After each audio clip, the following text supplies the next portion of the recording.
A finales del siglo XIX, con solo 16 años, José Arechavala emprendió un viaje desde su Vizcaya en Bilbao, España, a Cárdenas, Cuba, donde instauró una de las destilerías más importantes del país, en donde se creó el ron Habana Club.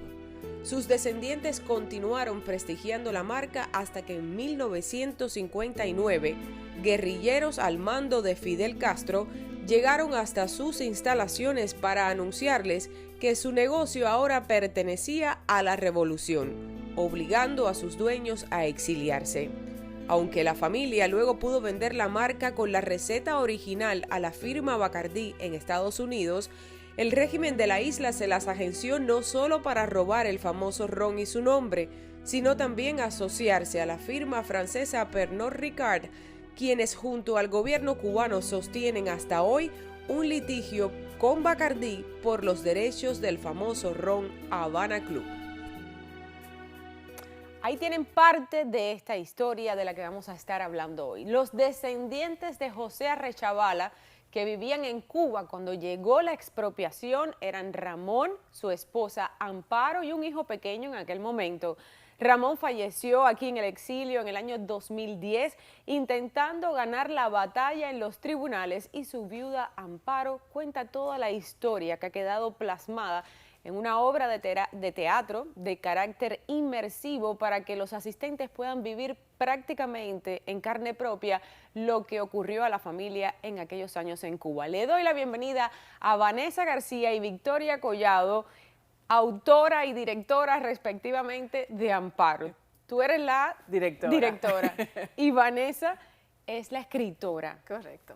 Y las dos son historiadoras. Se puede decir ya. De esta historia que tiene 80 años, para atrás 80 años, 8 generaciones. Sí. De una familia que se dedicó por 8 generaciones hasta que llegó la revolución en Cuba a trabajar en este ron, en esta destilería y a darlo todo. Sí, sí. ¿Ustedes cómo llegaron a conocer esa historia? Bueno, a mí me llamó Paul Ramírez, que en el momento trabajaba con Team Enterprises, que era el que hacía el mercadeo para la marca Habana Club. Y me dice, mira, nosotros queremos hacer una obra de teatro en un bar, en una barrita, no sé dónde, 20 minutos, algo así. ¿Has oído de la historia de los Arechavala? Y yo digo, en ese momento estaba trabajando en otro proyecto, no lo había oído, me empiezo a buscar y ya a obsesionarme con la historia, porque tremenda historia y que no se ha contado.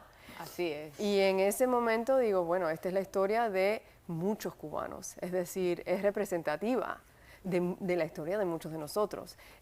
¿Tú eres cubana? Mis padres son cubanos, mis abuelos son cubanos, mi abuelo nació en España, y entonces ahí es como una combinación de toda la historia que tengo dentro de mí y que sabía que Victoria también. Inmediatamente dije, sí, quiero hacer eso. La obra nunca fue 20 minutos, llamé a Victoria, hicimos un pilot, como se dice, y fue 2 horas. En Ball and Chain en el 2018, ¿no? 2018, lo probamos, la gente le encantó, lo hicimos otra vez en Nueva York para ver si la gente que no conocía la historia cubana le iba a mover a hacer lo mismo, ¿no?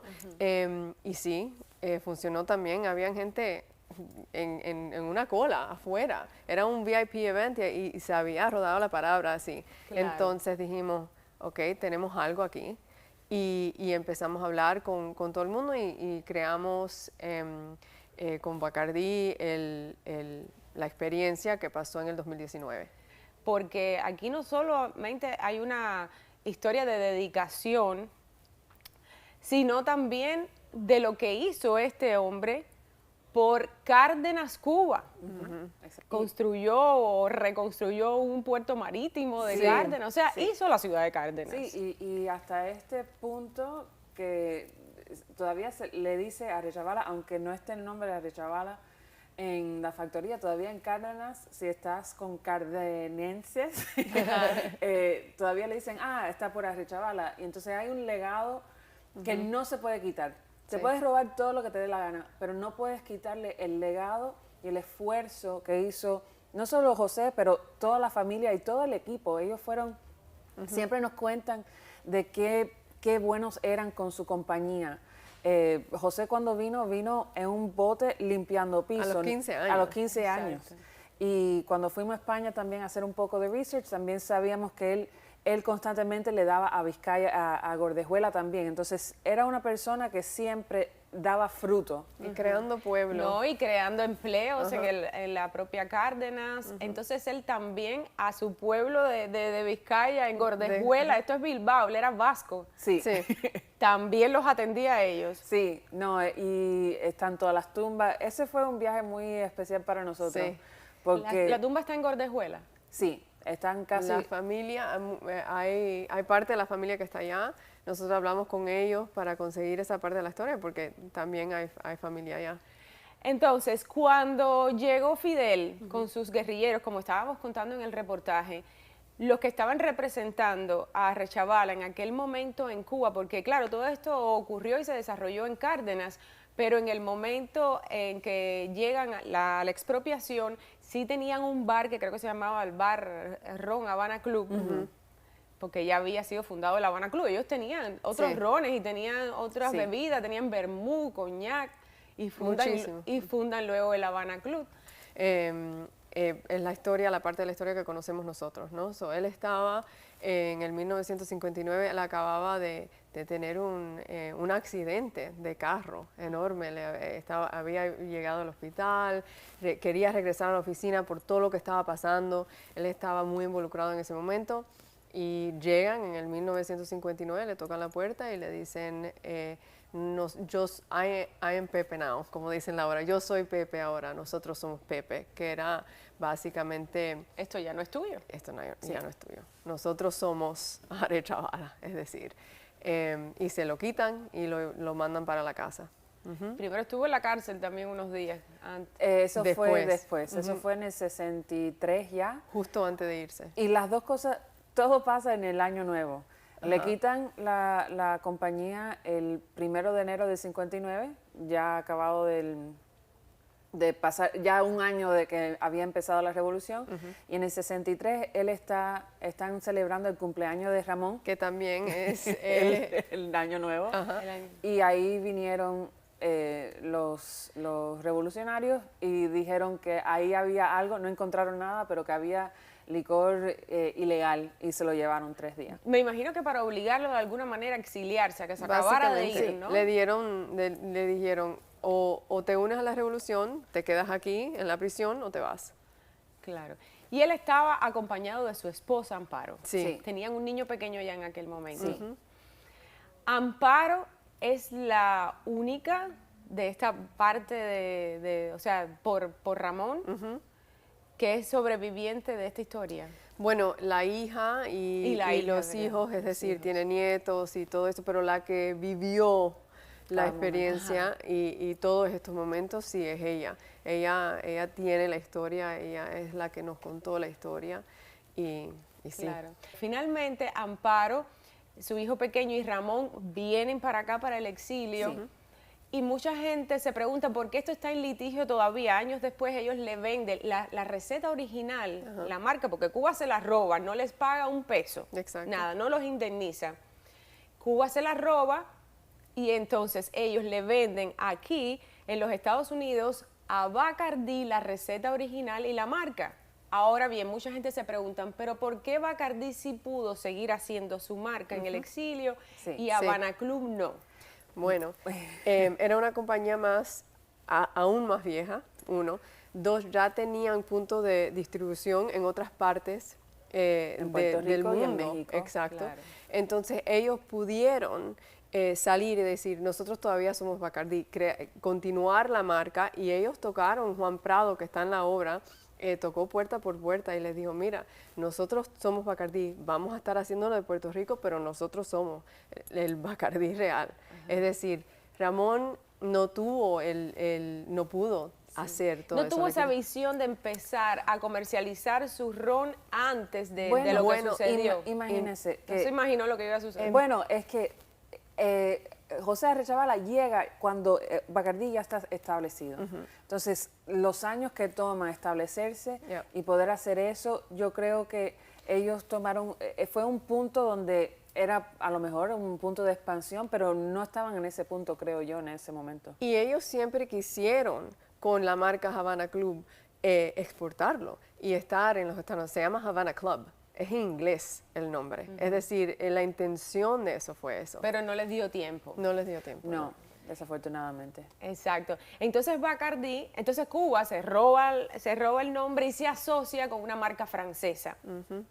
Y ahí quieren empezar a vender el Havana Club en el mundo entero y aquí en los Estados Unidos. El Havana Club es mío. Bacardí dice, no, eso no es tuyo, eso es mío, que me lo ha vendido a mí su dueño. Y yo tengo aquí la receta original. Y ahí comenzó un litigio que lleva ya, ¿cuántos años? Por lo menos casi más de 50 años 13. también. Así mismo. Entonces, chicas, ustedes ahora mismo están inmersas en esta obra. Amparo sí ha hablado mucho con ustedes. Sí. Fue la que les contó todo. Sí. Sin embargo, Amparo no la podemos ver en ninguna parte. Mira que yo he tratado de llegar a ella. Desde aquí le envío un mensaje. Me encantaría conocer a Amparo. De verdad que sí. Ustedes sabían que han oído la frase de vivía como Carmelina. Díganme si han escuchado esta frase. Llámenme al 305-396-1454 y cuéntenme cuánto sabían de la historia del ron Havana Club. ¿Han oído la frase vivía como Carmelina? Pues esto tiene todo que ver con el Havana Club y la familia Arrechavala. ¿Por qué?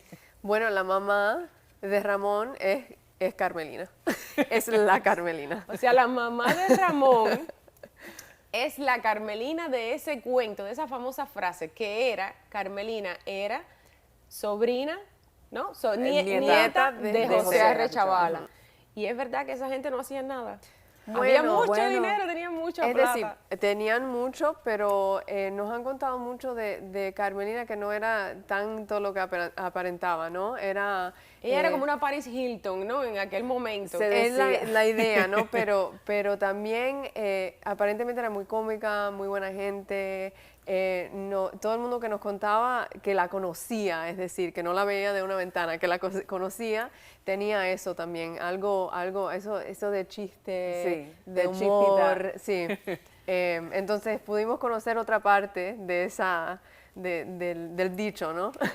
Y a Ramón lo pudieron conocer. Ramón murió en el 2010. Sí, no tuvimos la oportunidad. No tuvieron la oportunidad. Y luchando en los tribunales. Hasta el último momento. Hasta el último momento por tratar de recuperar su ron por el que su familia lo dio todo. Sí. Por 8 generaciones. Qué injusticia tan grande, ¿no? Qué injusticia. Vámonos a una pausa y cuando regresemos vamos a hablar de Amparo la obra. ¿Cómo pueden ver ahora esta obra que, como les decía, es una obra inmersiva en la que ustedes pueden participar? Les vamos a contar cómo puede ser eso cuando regresemos. Y aquí les dejo una trivia, a ver si saben, a ver cuánto conocen de esta historia. ¿En qué año se fundó el ron Havana Club? Que, por cierto, había ley seca y todo en ese momento. Vámonos a darle. Había ley seca, pero se fundó en Cuba por esos años, exacto. Entonces todo el mundo iba para Cuba. Hemingway, bueno, todos iban para allá a beber el famoso ron Havana Club. ¿En qué año se fundó el Havana Club? Ahí les dejo esa preguntita de tarea y regreso enseguida con mucho más de esta historia. 305-396-1454.